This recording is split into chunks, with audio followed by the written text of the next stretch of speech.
இந்த நாளிலே மிக முக்கியமாக தன்னுடைய திருக்கரத்திலே ஆண்டவரை ஏந்துவதற்கு பாக்கியம் பெற்றவர்.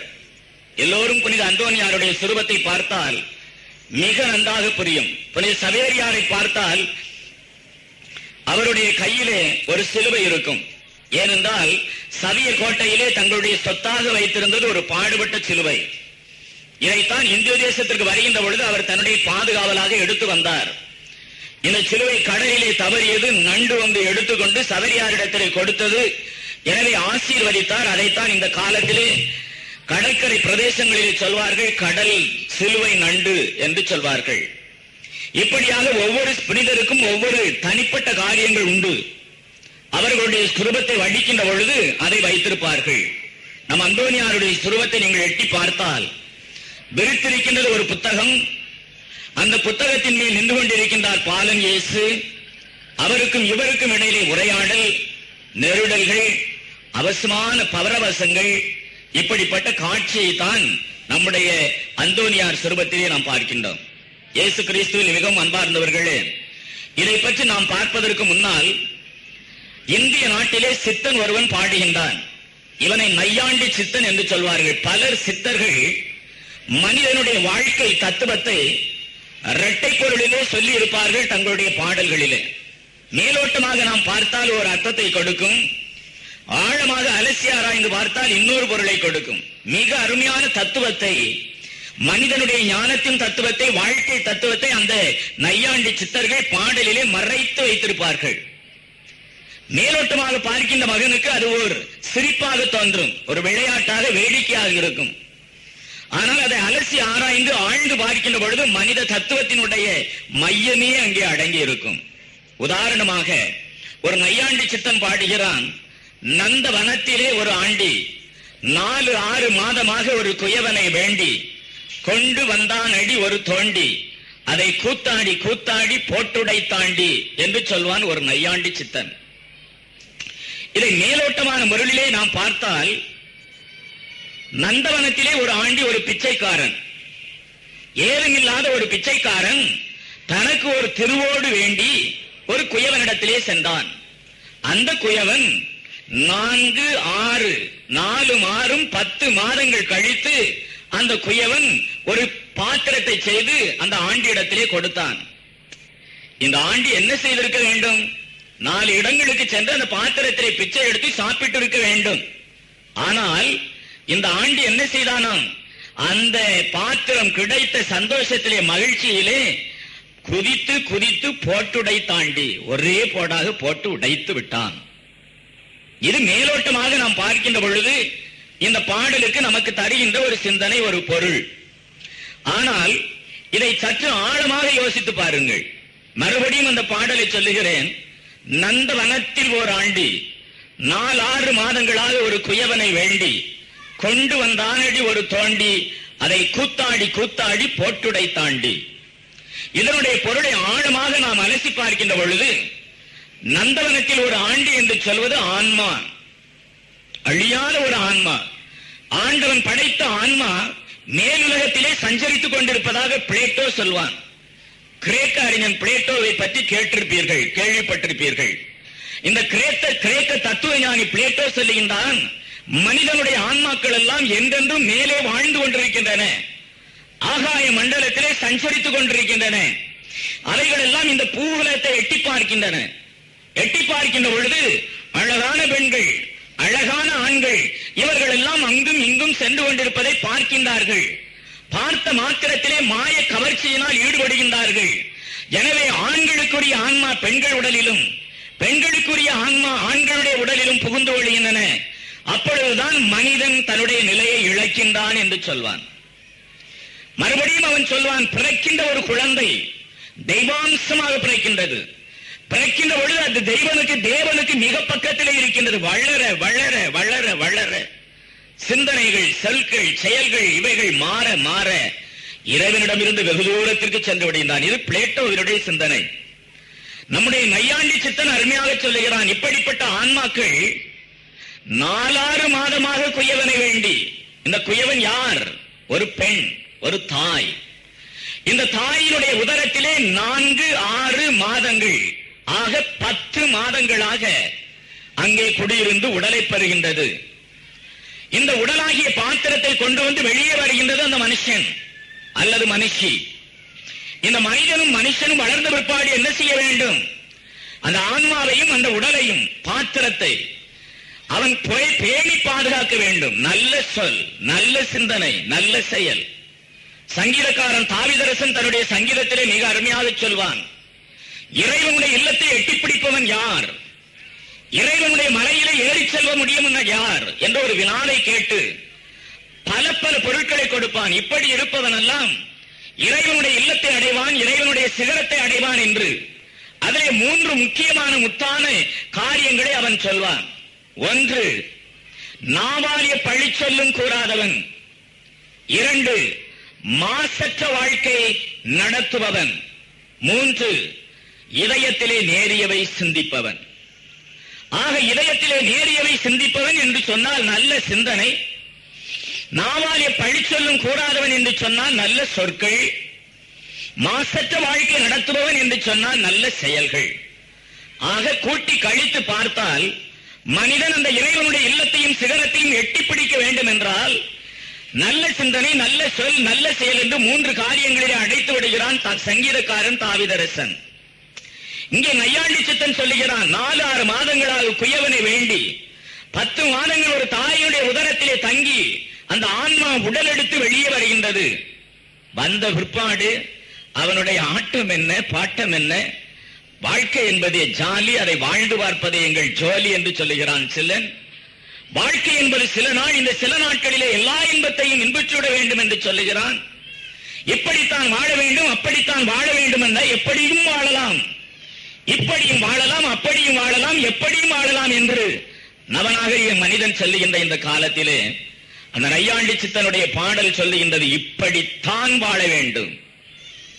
அப்படி வாழ்ந்தவர் தான் நம்முடைய தூயவர், நம்முடைய பரிசுத்தர், கோடி அற்புதர், நன்னாக்கழியாத நற்றவர், தப்பறைகளின் சம்மட்டி, பேதகங்களை அழித்து விரட்டிய அற்புத போதகர், பேராலும் பேருபலங்களாலும் அப்போஸ்தலர் என்று அழைக்கப்பட்டவர், திருக்குழந்தை இயேசுவை தன்னுடைய திருக்கரத்திலே ஏந்துவதற்கு பெண்ணம்பெரும் பாக்கியம் பெற்றவரான பதுவை பதியர் என்று நம்மால் செல்லமாக அழைக்கப்படுகின்ற இத்திருத்தலத்தின் அடைக்கலமும் ஆதரவும் ஏக பாதுகாவலுமாக இருக்கின்ற புனித அந்தோனியார். இப்படி வாழ்ந்ததினாலேதான் ஆண்டவன் அவருடைய திருக்கரத்திலே தங்குவதற்கு அவர் பேறு பெற்றார். இதை பற்றி பார்ப்பதற்கு முன்னால் நாம் வரிசையாக அவருடைய வாழ்க்கை வரலாற்றை பின்பற்றி வருகின்றோம். மான்பெல்லியார் பட்டினம், இந்த மான்பெல்லியார் பட்டணத்தை தாண்டி லுப்புரி நகர் வந்திருக்கின்றார். லுப்புரி நகரினுடைய பேராயராக அவர் நியமிக்கப்பட்டிருக்கின்றார், மேலாளராக. அங்கே கருப்பு மாத ஆலயம் உண்டு என்று சொன்னேன். இந்த கருப்பு மாத ஆலயத்திலே நடைபெற்ற அருமையான ஒரு புதுமை, புல்லரிக்கின்ற, மெய்சிலிருக்க வைக்கின்ற, நம்மை எல்லாம் பரவசத்திற்கு எடுத்துச் செல்லுகின்ற ஒரு அருமையான புதுமை தென் அமெரிக்கா தேசத்திலே கார்த்தேஜனோ பட்டணத்திலே உள்ள தம்பதியர்களுக்கு நடந்ததாக நேற்றைய நாளிலே பார்த்தோம். இந்த நடத்திலே நடந்த துறவிகளுக்கு ஒரு சோதனை வந்தது, அடிக்கடி ஒரு இடைஞ்சல். படிக்கின்ற மாணவர்கள் எல்லாம் படிக்க உட்கார்ந்துகின்ற பொழுது அந்த இடத்தை சுற்றி நீர்நிலைகள் அதிகமாக தங்கியிருந்த காரணத்தினாலே தவளைகள் அதிகமாக அந்த நீர்நிலைகளில் தங்கியிருந்தன. தங்கியிருந்தது மட்டுமல்ல, மாலை நேரம் வந்துவிட்டால் தவளைகள் கத்துகின்ற சத்தம் நமக்கு நன்றாக தெரியும். ஆக இந்த தவளைகள் ஆயிரக்கணக்கிலே லட்சக்கணக்கில் அந்த வனத்தை சூழ்ந்து நீர்நிலைகளிலே கத்துகின்ற பொழுது மாலையிலே தங்கள் கவனத்தை செலுத்தி படிக்க இயலாமல் குறுமானவர்கள் மிகவும் அவதிப்பட்டார்கள், கஷ்டப்பட்டார்கள். இந்த கஷ்டத்தை உணர்ந்தார் புனித அந்தோனியார்.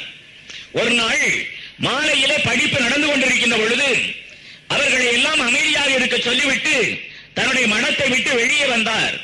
நீர்நிலைகளை எல்லாம் சுற்றி பார்த்தார். தவளைகள் எல்லாம் சத்தமிட்டு கட்டிருக்கிறதை கண்டார். உடனே தன்னுடைய கைகளை குவித்து ஆண்டவரை நோக்கி ஜெபித்து மறுபடியும் தன்னுடைய வார்த்தைகளினால் சொல்ல ஆரம்பித்தார். தன்னுடைய திருவாய் மலர்ந்து, என் சகோதர தவளைகளே.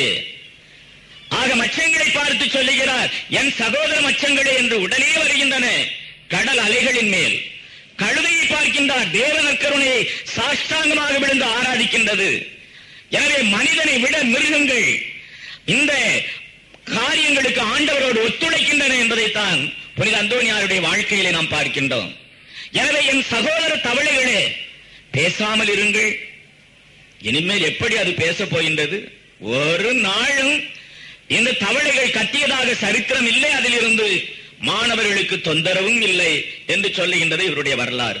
ஆக இயற்கை முழுவதையும் தன்னுடைய கரத்திலே கட்டி காத்த புனித அந்தோனியார் லுப்பி நகரத்தினுடைய மேலாளராக இருந்து அதை சுற்றியுள்ள பட்டணங்களில் எல்லாம் காத்தாரி என்று சொல்லப்படுகின்ற பதிதர்களை எல்லாம் அடக்கி வந்தார். காத்தாரி என்று சொன்னால் சுத்தமானவர்கள் என்ற அர்த்தம். நாங்கள் மட்டும்தான் இந்த உலகத்திலே சுத்தமானவர்கள், மற்றவர்கள் எல்லாம் அசுத்தமானவர்கள் என்று இவர்கள் கொள்கை கொண்டவர்கள். இவர்களும் ஆல்பிஜீனிய பதிதத்தை ஒட்டியவர்கள் தான். ஏறக்குறைய காத்தாரிகளும் ஆல்பிஜீனியர்களும் மணிக்கையர்களும் ஏறக்குறைய ஒரே பதிதத்தை தான் கொண்டிருந்தார்கள் என்று சொல்ல வேண்டும். அதாவது கூட்டி கழித்து பார்த்தால் ஆண்டவருடைய மனிதாவதாரத்தை அவர்கள் மறுத்தார்கள். மனிதாவதாரத்தை மறுத்ததனாலே கன்னிமரியாளை இறைவனுடைய தாய் என்று சொல்லவும் மறுத்தார்கள். எனவே இந்த காத்தாரி என்று சொல்லப்படுகின்ற ஆல்பிஜீனிய பதிதர்களையும் அடக்கி ஒடுக்க வேண்டிய வேலை அவருக்கு கிடைத்தது. அதிலே ஒருவன் தான் பிரான்சிஸ். பிரான்சிஸ் என்று சொல்லப்படுகின்றவன் ஒரு செல்வ சீமான், பெரிய கோடீஸ்வரன், செல்வந்தன். இவன் அடிக்கடி அந்தோனியார் பிரதான வீதிகளிலே வேதம் போதிக்க செல்லுகின்ற பொழுதெல்லாம் இந்த செல்வந்தனை அவர் பார்ப்பார்.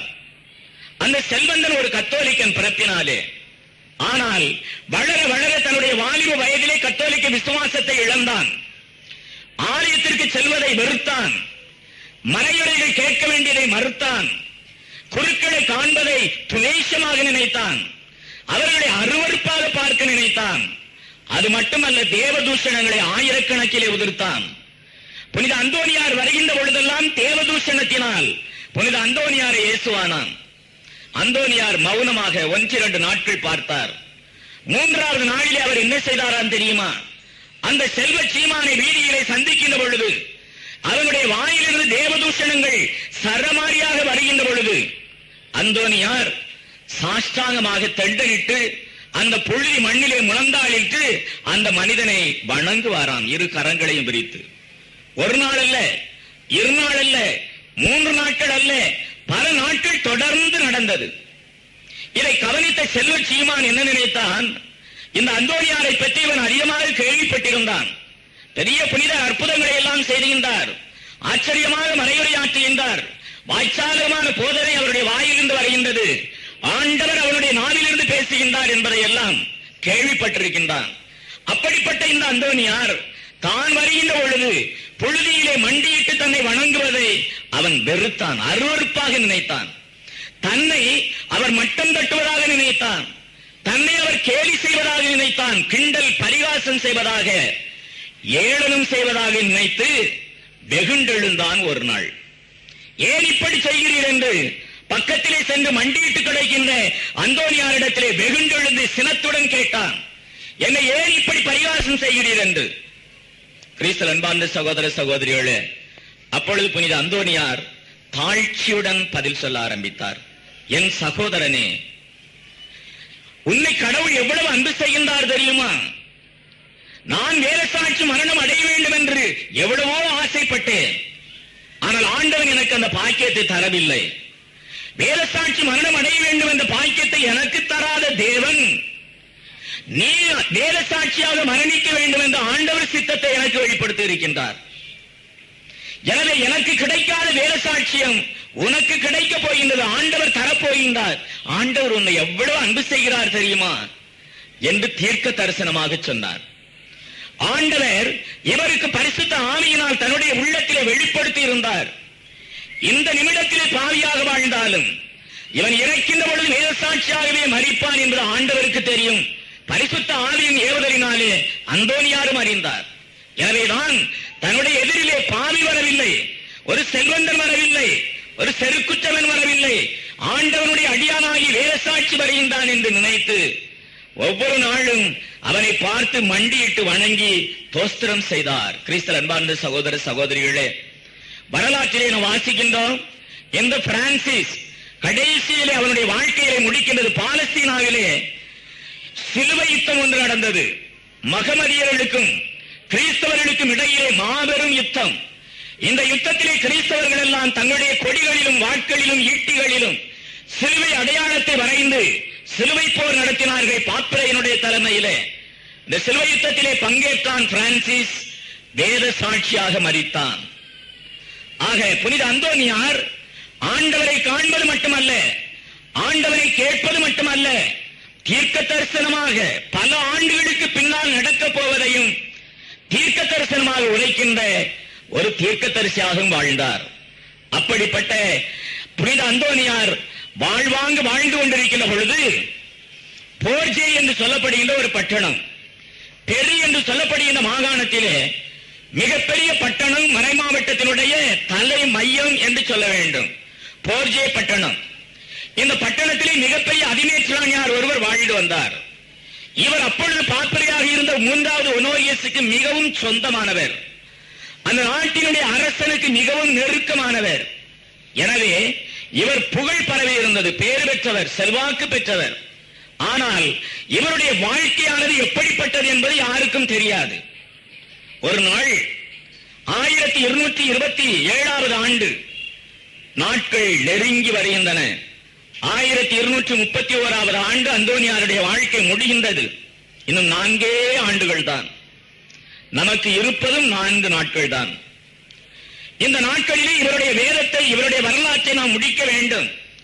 1227வது ஆண்டு பெரி என்று சொல்லப்படுகிற மாகாணத்திலே அமைந்த போர்ஜே பட்டணத்திலே அந்த நகரத்தினுடைய பேராயர் ஒரு மகாநாட்டை கூட்டினார். எதற்காக தெரியுமா? பதிதர்களை எல்லாம் எப்படி அழிக்க வேண்டும், பேதங்களை எப்படி சம்மட்டி கொண்டு நாம் அடிக்க வேண்டும், நம்முடைய கிறிஸ்தவ மக்கள் பிரிந்திருக்கின்றவர்கள், சிதறி போனவர்களை எல்லாம் எப்படி மந்தையிலே சேர்க்க வேண்டும் என்பதை பற்றியெல்லாம் அலசி ஆராய்ந்து முடிவெடுப்பதற்காக ஒரு பெரிய மகாநாட்டை தன்னுடைய மறை மாவட்டத்திலே கூட்டினார். இந்த மகாநாட்டினுடைய அம்சம் மிக முக்கியமாக இருந்ததினாலே பாப்பரசர் தன்னுடைய திருத்தூதரை அந்த மகாநாட்டிற்கு அனுப்பி வைத்தார். அது மட்டுமல்ல, போர்ஜே மறை மாவட்டத்தினுடைய பேராயர் நேரடியாக அந்தோனியாரிடத்திலே சென்று, ஐயா, நீங்களும் இந்த மகாநாட்டிலே கலந்து கொள்ள வேண்டும், கலந்து கொள்வது மட்டுமல்ல, ஒரு அருமையான மறையுரையும் ஆற்ற வேண்டும் அந்த மகாநாட்டிலே என்று கேட்டுக்கொண்டார். தாழ்ச்சியுடன் ஒப்புக்கொண்டார் புனித அந்தோனியார். குறிப்பிட்ட நாள் வந்தது. எல்லா பிரதிநிதிகளும் மகாநாட்டிலே கூட இருக்கின்ற துறவிகள், பிரமுகர்கள், பாப்பரையினுடைய தூதர் புனித அந்தோனியார் எல்லோரும் கூடியிருக்கின்றார்கள் அந்த சபையிலே. ஒருவர் ஒன்றை சொல்ல, இன்னொருவர் இன்றை சொல்ல, விவாதமானது முடிவில்லாமல் சென்று கொண்டே இருக்கின்றது. அப்பொழுது போர்ஜே மறை மாவட்டத்தினுடைய பேராயர் தன்னுடைய கண்களினால் ஏறெடுத்து பார்த்தார் புனித அந்தோனியாரை. விவாதத்திற்கு ஒரு முற்றுப்புள்ளி வைக்க வேண்டும் என்றால் இந்த புனிதர் தான் முற்றுப்புள்ளி வைக்க வேண்டும் என்பது அவருடைய மனதிலே பட்டது. புனித அந்தோனியாரை அழைத்தார். மேடையிலே நின்று உங்களுடைய மறைவுரை ஆற்றுங்கள், நீங்கள் இந்த மக்களுக்கு சொல்ல வேண்டிய அறிவுரையை சொல்லுங்கள், இந்த மகாநாட்டை அத்துடன் முடித்து விடுவோம், நீங்கள் சொல்லுவதுதான் இந்த மகாநாட்டினுடைய முடிவும் தீர்மானமும் என்று புனித அந்தோனியாருடைய கையிலே ஒப்படைக்கப்பட்டது. தன்னுடைய இருக்கையிலிருந்து எழுந்தார், சீராக நடந்தார், மேடையிலே ஏறினார், முழங்கினார். எப்படி முழங்கினார் தெரியுமா? பாராட்டி பேசவில்லை, தீர்க்க தரிசனமாக. ஆண்டவர் ஒரு சிலருக்கு ஒரு சில வரப்பிரசாதங்களை கொடுப்பார். மரியம் யானி என்று ஒருவர் இருந்தார். அவரிடத்திலே ஆண்டவர் ஒரு வரப்பிரசாதத்தை கொடுத்திருந்தார். தன் முன்னால் ஒரு ஆணாக இருந்தாலும் சரி, ஒரு பெண்ணாக இருந்தாலும் சரி, அவனுடைய உள்ளத்தில் இளையோடி ஓடுகின்ற சிந்தனைகளை எல்லாம் அறிகின்ற பாக்கியத்தை அந்தோனியாருக்கும் கொடுத்திருந்தார். அதே போல மரியவியானி குருவுக்கும் கொடுத்திருந்தார். எனவே மனிதனுடைய உள்ளத்தில் என்ன சிந்தனைகள் ஓடுகின்றன என்பதை ஒரு சில புனிதர்களுக்கு மட்டும் தேவ வரப்பிரசாதமாக ஆண்டவர் கொடுத்திருந்தார். அதிலே ஒருவர் நம்முடைய கோடி அற்புதர், நம்முடைய பாதுகாவலர், பதுவை பதியர் புனித அந்தோனியார். எனவே உள்ளத்தை எல்லாம் ஊடுருவி பார்க்கின்ற புனித அந்தோனியார் வார்த்தை ஜாலங்களினால் நல்ல வார்த்தைகள் 4 சொல்ல வேண்டும் என்று நினைக்கவில்லை. 4 வார்த்தைகள் சொன்னாலும் நறுக்கென்று சொல்ல வேண்டும் என்று நினைத்தார். எனவே மேடையிலே பிரதான சிம்மாசனத்திலே அமர்ந்திருக்கின்றார் பேராயர், போர்ஜே மறை மாவட்டத்தினுடைய பேராயர், பிரதான அரசனுக்கு சொந்தக்காரர், திருச்சபை ஆண்டு வந்த 3வது ஒனோரியஸ் பாப்பரைக்கு மிகவும் நெருக்கமானவர். அப்படிப்பட்ட மறை ஆயரை சுட்டி காட்டினார். தான் திரும்பி நிற்கின்ற இடத்தில் இருந்து எதிர் திசையிலே திரும்பி சிம்மாசனத்திலே அமர்ந்திருக்கின்ற மறை ஆயரை தன்னுடைய சுட்டு விரலினால் சுட்டி காட்டி சொல்வார், ஓ கிரீடம் அணிந்தவரே, உமக்கு நான் சில காரியங்களை சொல்ல வேண்டும் என்று ஆரம்பித்தார். கிறிஸ்து அன்பார்ந்த சகோதர சகோதரிகளே, அந்தோனியாரை நினைக்கின்ற பொழுது நம்முடைய மெய் சிலிர்க்கின்றது, நம்முடைய கண்கள் எல்லாம் பனிக்கின்றது, நாவு இனிக்கின்றது, கேட்க கேட்க காது ரசிக்கின்றது, ஐம்புலன்களும் நமக்கு ரசனையை தருகின்றன. அப்படிப்பட்ட எண்ணங்கள் அவருடைய வரலாற்றிலே நம்மை மெய்சிலிர்க்க வைக்கின்றன. எந்த ஒரு மனிதன் புனித அந்தோனியார் மறையுரை ஆற்ற வேண்டும் என்று கேட்டாரோ, எந்த ஒரு மனிதன் அரசனுடையவும் பாப்பரையுடையும் மதிப்பையும் மரியாதையும் பெற்றிருந்தாரோ, எந்த ஒரு மனிதன் நீர் ஒரு மறையுரை ஆற்ற வேண்டும், மகாநாட்டிலே கலந்து கொள்ள வேண்டும், நீர் சொல்வதுதான் மகாநாட்டினுடைய இறுதி தீர்மானம் என்று அவருடைய கையிலே அத்தனை அதிகாரத்தையும் ஒப்படைத்தாரோ, அந்த மனிதரை பார்த்து சொல்லுகின்றார், ஓ கிரீடம் அணிந்தவரே, உமக்கு நான் சில காரியங்கள் சொல்ல வேண்டும் என்று சொல்லி அவருடைய மறைவான ரகசியமான அவருடைய பாவங்களை எல்லாம் வெளிப்படுத்த ஆரம்பித்தார். இப்படிப்பட்ட நெறிகட்ட ஆயர் மறைமாவட்டத்தை நடத்துகின்ற பொழுது இங்கு எப்படி ஆன்மீக பதிதத்தை நீங்கள் விரட்ட முடியும்? கிறிஸ்தவர்களை ஒன்று சேர்க்க முடியும்? தப்பறைகளில் அவர்களை திருப்ப முடியும்? பேதங்களை எப்படி சம்மட்டி கொண்டு அடிக்க முடியும்? முடியவே முடியாது. தனிப்பட்ட முறையிலே நகரத்தை ஆழ்கின்றவர்கள், திருச்சியை ஆழ்கின்றவர்கள் தங்களை புனிதப்படுத்திக் கொள்ள வேண்டும். அப்பொழுதுதான் இந்த நகரத்தில் இருந்து தப்பறைகள் மறையும் என்று அடுக்கடுக்காக சொல்லிக் கொண்டே சென்றார். மாநாடு முடிந்தது, நிசப்தமாக முடிந்தது, எந்த ஒரு தீர்மானமும் இல்லாமல் முடிந்தது. அத்தனை பேரும் முகத்திலே அருள் இல்லாமல் வெளியே செல்ல போர்ஜே மறை மாவட்டத்தினுடைய ஆயர் புனித அந்தோனியாரை அழைத்தார். தன்னுடைய அறைக்குள்ளே அழைத்து சென்றார். கதவை மூடினார். தன்னுடைய நாற்காலியிலே அந்தோனியாரை அமர்த்தினார். அவருக்கு முன்னாலே முழந்தாள் படியிட்டார். கண்ணீர் சிந்தி அழுதார். அவருடைய பாதத்திலே விழுந்து தன்னுடைய பழைய காலத்தினுடைய பாவங்கள் அத்தனையும் பாவ சங்கீர்த்தனமாக கொட்டி தீர்த்தார். இனிமேல் நான் பாவம் செய்ய மாட்டேன் என்று உறுதிமொழி கொண்டார். அந்தோனியாருக்கு மகிழ்ச்சியான மகிழ்ச்சி. மகாநாட்டினுடைய பலன், மகாநாட்டினுடைய அந்த இறுதி தீர்மானம் இப்பொழுது எடுக்கப்படுகின்றது. நாட்டை ஆழ்கின்ற அரசன் எப்படியோ குடிகள் அப்படி, மறைமாவட்டத்தை ஆழ்கின்ற ஆயன் எப்படியோ மக்கள் அப்படி, ஒரு பங்கை ஆழ்கின்ற குரு எப்படியோ அப்படி அந்த பங்கு மக்கள், தலைவன் எப்படியோ அப்படியே தொண்டர்கள். எனவே மறை மாவட்டத்தினுடைய ஆயர் நல்வழி செல்லுகின்ற பொழுது தப்பறைகள் அங்கே இருக்க முடியாது, பேதங்கள் அங்கே இருக்க முடியாது, குழப்பங்கள் அங்கே இருக்க முடியாது, மக்களை சிதைத்து செல்லுகின்ற ஓநாய்கள் ஆட்டினிடையே நுழைய முடியாது. இந்த காலத்திலே மந்தைகளை சிதறடிக்கின்ற ஓநாய்கள் பல பல. உங்களுக்கு நன்றாக தெரியும். எதை குறிப்பிடுகின்றேன் என்பதை ஒலிபெருக்கையிலே நான் சொல்ல விரும்பவில்லை. மிகவும் டெலிகேட்டான காரியம். ஆனால் கத்தோலிக்க மந்தையை சிதறடிப்பதற்காக சர்வதேச அளவிலே முயற்சிகள் நடந்து கொண்டிருக்கின்றன. எப்படி தீவிரவாதத்தை சர்வதேச அளவிலே பல நாடுகள் ஊக்குவிக்கின்றனவோ, ஒவ்வொரு நாட்டையும் அமைதியிழக்க செய்ய வேண்டும், குழப்பம் ஏற்படுத்த வேண்டும் என்று தீவிரவாதிகளை இயக்குகின்றது, பணம் கொடுக்கின்றது, ஆயுதங்களை கொடுக்கின்றது, உற்சாகம் அளிக்கின்றது. நம்முடைய நாட்டை எடுத்துக்கொண்டாலும் சரி, அண்டை நாடுகளை எடுத்துக்கொண்டாலும் சரி, நாம் பேப்பர்களிலே தினசரி வாசிக்கின்றோம். இதற்கென்றே நிறுவனங்கள் இருக்கின்றன. கோடிக்கணக்கான டாலர்களை வன்முறைக்காக, தீவிரத்திற்காக, தீவிரவாதத்திற்காக செலவழிக்க பெரிய பெரிய நாடுகள் காத்திருக்கின்றன. இப்படி கத்தோலிக்க திருச்சபை உடைக்க வேண்டும் என்பதற்காகவே வேதத்திலே பல கிளைகள் தோன்றி சர்வதேச அளவிலே கோடிக்கணக்கான டாலர்களை இந்த மண்ணிலே புதைத்துக் கொண்டிருக்கின்றார்கள்.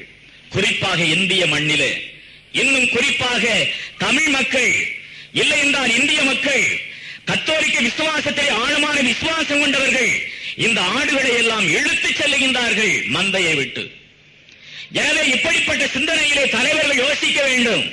ஒரு அறிஞன் சொன்னான், உலகத்திலே மனிதனை படைத்த ஆண்டவன் மனிதன் பாவம் செய்கின்ற பொழுது அவனை பல வழிகளிலே தண்டிக்கின்றார். பழைய காலத்திலே நாம் பார்க்கின்றோம், நோவாவின் காலத்திலே ஜலப்பிரளயத்தினால் உலகத்தை அழித்தார். ஆபிரகாமினுடைய காலத்திலே சொதோம் கொமாரை அக்கினியால் அழித்தார். இன்னும் மிகவும் கொடிய பாம்புகளினாலே பாலைவனத்திலே பலரை கொன்றார். இப்படி எல்லாம் பல பல தண்டனைகளை எகிப்து தேசத்திலே மிகப்பெரிய கொஞ்சம் பஞ்சம் ஏற்பட செய்தார். எலியாசின் காலத்திலே 3 ஆண்டுகள் 6 மாதங்கள் 3 36 மாதம் 42 மாதங்கள் தொடர்ந்து மழை பெய்யவில்லை. ஆண்டவர் தண்டித்தார். ஆக ஒவ்வொரு சமயமும் மனிதன் இந்த உலகத்திலே பாவம் செய்து நெறிகட்டு செல்லுகின்ற பொழுதெல்லாம் ஆண்டவர் பல தண்டனைகளை, பஞ்சம், பசி, பட்டினி, நோய், நோக்காடு, பிளவுகள், போர், யுத்தம், இவைகளை எல்லாம் இந்த உலகத்திற்கு தண்டனையாக கொடுக்கின்ற ஆண்டவன் அந்த அறிஞன் சொல்லுகிறான், இன்னொரு தண்டனையும் கொடுக்கின்றானாம். அது என்ன தெரியுமா? கெட்ட தலைவர்கள் மக்களை ஆள்வதற்காக அரசியலாக இருந்தாலும் சரி, ஆன்மீகமாக இருந்தாலும் சரி, தனிப்பட்ட குடும்பமாக இருந்தாலும் சரி, குழுவாக இருந்தாலும் சரி, அது ஊராக இருந்தாலும் சரி, நகரமாக இருந்தாலும் சரி, கெட்ட தலைவர்களை ஆண்டவர் அந்த நேரத்திலே கொடுக்கின்றார். எதற்காக? மக்களை தண்டிப்பதற்காக. இது ஒரு வழி. பசியாலும் பட்டினியாலும் உலகத்தை கண்டிப்பது போல, கொடிய கொள்ளை நோயினால் உலகத்தை தண்டிப்பது போல ஆண்டவன் கெட்ட தலைவர்களை கொண்டும் உலகத்தை தண்டிக்கின்றான். அதற்கு ஓர் உதாரணம், போர்ஜே மாநாட்டை நடத்திய ஒரு மறை ஆயர், மேரே ஆயர். இந்த ஆயர் சாதாரண ஒரு குரு அந்தோனியார். அவருடைய புனித தன்மையை அறிந்த உடனே முழங்கால் படியிட்டு கண்ணீர் சிந்து தன்னுடைய வாழ்க்கையை மாற்றினார். போர்ஜே பட்டணம் அல்ல, பெரி என்று சொல்லப்படுகிற மாகாணம் மட்டுமல்ல, அந்தோனியாருடைய புகழ் இப்பொழுது இத்தாலி தேசத்திற்கு செல்லுகின்றது. கிறிஸ்தவ அன்பார்ந்த சகோதர சகோதரிகளே, எனவே பிரான்ஸ் தேசத்தை விட்டு இத்தாலி தேசம் வரை செல்ல வேண்டும் அவருடைய புகழ் என்பதுதான் ஆண்டவனுடைய சித்தம். அதற்கு முன்னாலே இத்தாலி பிரதேசத்திற்கு அவர் செல்வதற்கு முன்னால் இவனுடைய நண்பனை பற்றி நாம் இன்று பார்க்க போகின்றோம். மிக நெருங்கிய ஒரு நண்பன், அவனுடைய பெயர் டீசோ. ஞாபகத்தில் வைத்துக் கொள்ளுங்கள், இவனை பற்றி பின்னாலே இவருடைய மரண காரணத்திலும் இவருடைய பெயர் வர வேண்டி இருக்கும். டீசோ என்பது அந்த நண்பனுடைய பெயர். பெரிய பணக்காரர், பெரிய மாளிகையை தனக்கென்று கட்டியிருந்தான். ஆனால் ஆன்மீகவாதி, தெய்வ பக்தி உள்ளவன், குருக்களுக்கும் துறவிகளுக்கும் மரியாதை கொடுப்பவன். அவருடைய அரண்மனையை சுற்றி ஏகமான பச்சை மரங்களை வளர்த்திருந்தான். பச்சை பசேல் என்று குளிர்ந்த தென்றல் காற்று எப்பொழுதும் வீசிக் கொண்டிருக்கும். அப்படிப்பட்ட மாளிகையிலே வாழ்ந்து வந்தான் டீசோ. அவனை நண்பனாக்கி கொண்டார் புனித அந்தோனியார். அடிக்கடி அவனுடைய அரண்மனைக்கு செல்வார், ஆன்மீக காரியங்களை எடுத்துச் சொல்வார். அந்தோனியார் எப்பொழுது சென்றாலும் எப்பொழுது வந்தாலும் அவர் தங்குவதற்காக அருமையான ஒரு அறையை தயார் செய்து வைத்திருந்தான் தன்னுடைய மாளிகையிலே டீசோ. ஒரு நாள் தன்னுடைய நண்பனை பார்த்து அவனோடு உரையாடுவதற்காக மாலை நேரத்திலே சென்றார் புனித அந்தோனியார். மாலை நேரத்திலே சென்ற அந்தோனியாரும் டீசோவும் நடந்து கொண்டே உலாவிக் கொண்டே பல காரியங்களை பேசினார்கள். இருட்டியது, வெராண்டாவிலே இருந்து பேசினார்கள். இரவு வந்தது, அவர்கள் இரவு உணவை சாப்பிட்டார்கள். இன்னும் அவருடைய பேச்சுகள் தொடர்ந்தன. ஆன்மீகத்தை பற்றி, ஆண்டவனை பற்றி, திருச்சபையினுடைய நிலையை பற்றி, மக்கள் மந்தையினுடைய நிலையை பற்றி மிக விபரமாக, விலாவாரியாக, விளக்கமாக பேசினார்கள். 10-11 மணிக்கு பிற்பாடு 2 பேரும் பிரிந்தார்கள். டீசோ தன்னுடைய அறைக்கு சென்றான் தூங்குவதற்காக. புனித அந்தோனியார் தன்னுடைய அறைக்கு சென்றார் உறங்குவதற்காக. கிறிஸ்துவில் அன்பார்ந்தவர்களே, இப்பொழுதுதான் மெய் சிலிர்க்க வைக்கின்ற அதிசயம் நடக்கின்றது. அங்கே அந்தோனியார் தன்னுடைய அறைக்குள்ளே சென்ற 10 நிமிடத்திற்குள்ளாகவே அந்தோனியாருடைய அறையிலிருந்து பேச்சு சத்தம் கேட்கின்றது. அந்தோனியார் மட்டும் பேசுவதாக தெரியவில்லை, அந்தோனியாரோடு இன்னொரு மனிதரும் பேச வேண்டும். எனவே ஒருவர் பேச இன்னொருவர் பதில் சொல்ல உரையாடல் நடந்து கொண்டிருப்பதை டீசோ தற்செயலாக கவனிக்கின்றான். அந்தோனியார் தனியாகத்தானே இந்த அறைக்குள்ளே சென்றார், அவர் தனியாக பேசவில்லையே, அவரோடு இன்னொரு மனுஷன் இருக்கின்றானே, அவன் யார், எப்படி வந்தான், எப்படி இந்த அரண்மனைக்குள்ளே நுழைந்தான், அவனை எப்படி அந்தோனியார் அனுமதித்தார் என்றெல்லாம் அவனுடைய மனத்திலே வினாக்கள் எழ, ஒரு விபரீத ஆசை, ஒரு வினோத பிரியம் அவனுடைய மனத்திலே வர, அறைக்குள்ளே என்னதான் நடக்கின்றது என்று பார்ப்போமே என்று பார்க்க தன்னுடைய அறைக்கதவை திறந்து வெளியே வந்து அந்தோனியாருடைய அறையை நோக்கி செல்லுகின்ற பொழுதே மோட்ச வேதாந்தத்தினுடைய அந்த ஒளி பிரகாசத்தின் கதிர்கள் அந்தோனியாருடைய அறையிலிருந்து வெளியே வந்து கொண்டிருந்தன. இந்த ஒளி கதிர்கள் எப்படி வருகின்றன என்று அவனுக்கு தெரியவில்லை. எனவே வினோத பிரியத்தினால் உந்தப்பட்ட அந்த செல்வச்சீமான் டீசோ அந்த அறை கதவினுடைய சாவி துவாரத்திலே தன்னுடைய கண்ணை பொருத்தி அறைக்குள்ளே என்ன நடக்கின்றது, யார் இருக்கின்றார்கள், என்ன பேசுகின்றார்கள் என்பதை எல்லாம் பார்த்தான் உன்னிப்பாக. கிறிஸ்துவில் அன்பார்ந்த சகோதர சகோதரிகளே, இப்பொழுது நம்முடைய அந்தோனியார் சுரூபத்தை பாருங்கள். நான் சொல்ல சொல்ல அவருடைய சுரூபத்தை நீங்கள் பார்த்துக் கொண்டே இருங்கள். டீசோ கண்களினால் பார்த்தது போல நீங்களும் அந்த காட்சியை பாருங்கள். நான் சொல்ல சொல்ல அந்த கட்டிலே அந்தோனியார் படுக்கவில்லை, கட்டான் தரையிலே படுத்திருக்கின்றார். அந்த கட்டான் தரையிலே படுப்பதற்கு முன்னால் முழந்தாள் படியிட்டு ஜெபித்துக் கொண்டிருக்கின்றார். அவருடைய கரங்களிலே வேதாகம புத்தகம் விரித்து வைக்கப்பட்டிருக்கின்றது. விரித்து வைக்கப்பட்ட கரங்களிலே திடீரென்று பேரொளி வீசுகின்றது. விண்ணகத்திலிருந்து மண்ணகத்திற்கு குழந்தை இயேசு பாதன் உருவிலே கீழே இறங்கி வர மோட்சானந்தத்தினுடைய பேரொளி அறையையும் தாண்டி வெளியே போய்க் கொண்டிருப்பதை டீசோ பார்க்கின்றான். அது மட்டுமல்ல, இறங்கி வந்த பாலகனும் அந்தோனியாரும் உரையாடுகின்றார்கள். தன்னுடைய பிஞ்சு விரல்களினால் அந்தோனியாருடைய நாடியை வருடுகின்றார் குழந்தை இயேசு. அவரும் இவரும் உரையாடுகின்றார்கள். என்ன பேசினார்கள் தெரியாது. உம்முடைய தாய் மரியாள் நன்றாக இருக்கின்றார்களா என்று அந்தோனியார் கேட்டிருக்கலாம். கைத்தாரி சூசியப்பன் நன்றாக இருக்கின்றாரா கேட்டிருக்கலாம். பிரான்சிஸ் அசிசியார் என் தந்தை நன்றாக இருக்கின்றாரா கேட்டிருக்கலாம். நமக்கு தெரியாது. ஆனால் மோட்ச பரவசமான உரையாடல் அங்கே நடந்து கொண்டிருக்கின்ற பொழுது டீசோ தன்னுடைய கண்களை அந்த சாவித்துவாரத்திலே பொருத்தி பார்த்ததை குழந்தை இயேசு கண்டவுடனே தன்னுடைய சுட்டு விரலினால் கதவை சுட்டி காட்டினார். ஒளி மங்கியது, காட்சி மறைந்தது. என்னவென்று பார்ப்பதற்காக அந்தோனியார் ஓடினார். கதவை திறந்தார். டீசோ நின்று கொண்டிருக்கின்றான். அவனுடைய காலடியிலே விழுந்து புனித அந்தோனியார் சொல்வார், நான் சாகின்ற வரை இந்த காட்சி பற்றி, இந்த புதுமை பற்றி யாரிடமும் நீர் பேசக்கூடாது என்று. கிறிஸ்து அன்பார்ந்தவர்களே, ஒரு சில காரியங்களை செய்கின்ற மனிதர்கள் அடிக்கின்ற தம்பட்டங்கள் என்ன, அவர்கள் அடிக்கின்ற பறையறை என்ன, அவர்கள் ஜெபிக்கின்ற பொழுதும் தான தர்மங்கள் செய்கின்ற பொழுதும் பரிசேயர்களைப் போல் முழங்குகின்றார்கள், நீண்ட ஜபம் செய்கின்றார்கள், பார்ப்பதற்கு புனிதர்கள் போல் நடிக்கின்றார்கள் என்றெல்லாம் ஆண்டவர் சொல்வது போல சிறு சிறு காரியங்களை செய்தவுடனே மனிதன் எப்படி பெருமை அடித்துக் கொள்கின்றான்.